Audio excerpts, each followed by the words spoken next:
Operation London Bridge.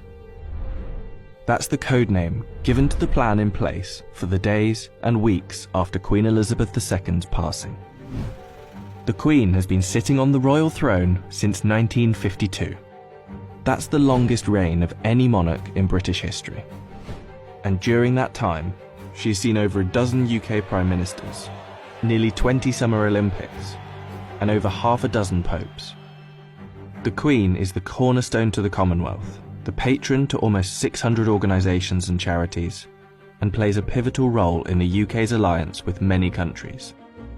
So her passing will bring about a lot of change. Not just for the United Kingdom, but potentially the world.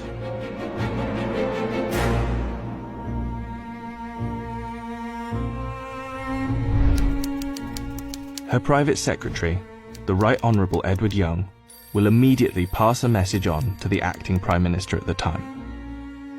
That message will likely read, "London Bridge is down."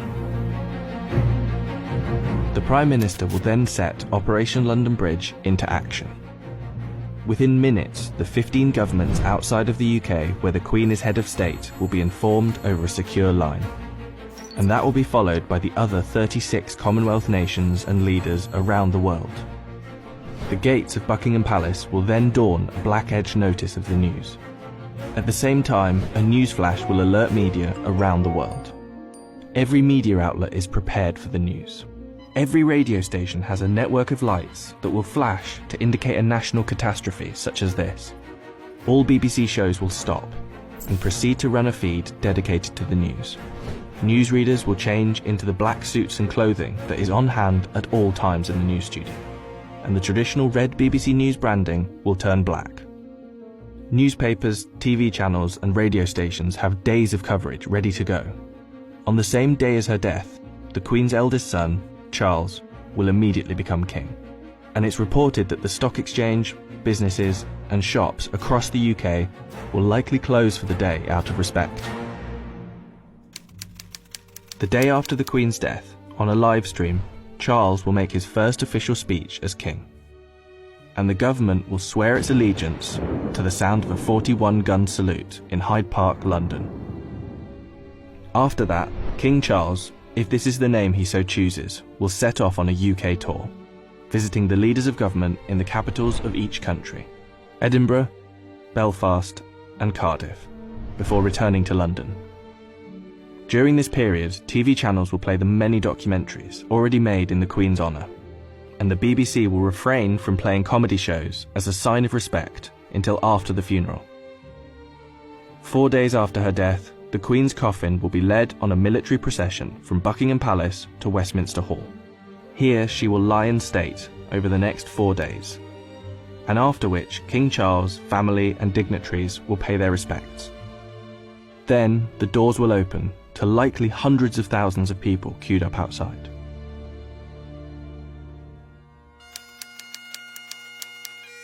The funeral is estimated to take place 10 to 12 days after the Queen's passing. But one thing is certain, the day of the funeral will be an official bank holiday for the whole of the United Kingdom. The stock exchange will close for a second time in under 2 weeks, and many businesses will follow suit. At 11 AM sharp, the bells of Big Ben will chime, the country will fall silent, and the coffin will be brought inside Westminster Abbey, where 2,000 specially invited guests will bow their heads in prayer. After the service, the coffin will be taken to Windsor Castle, and then finally to St George's Chapel, where Queen Elizabeth II will likely be laid to rest next to her father, King George VI. Likely within a year after the funeral, an official coronation for King Charles will take place on yet another bank holiday.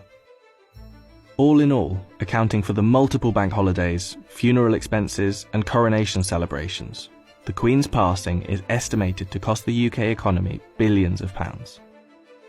In addition, hundreds of changes will happen across the UK in the months to come. New British currency will be printed with the King's portrait, and the Queen's currency will slowly be removed from use.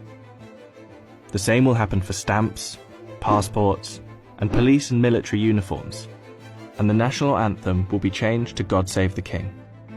Not to mention how the world and Commonwealth will react to the new king could alter the British royal family forever.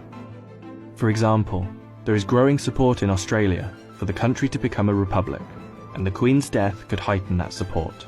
This could lead other countries to follow suit, which would almost certainly weaken the British monarchy.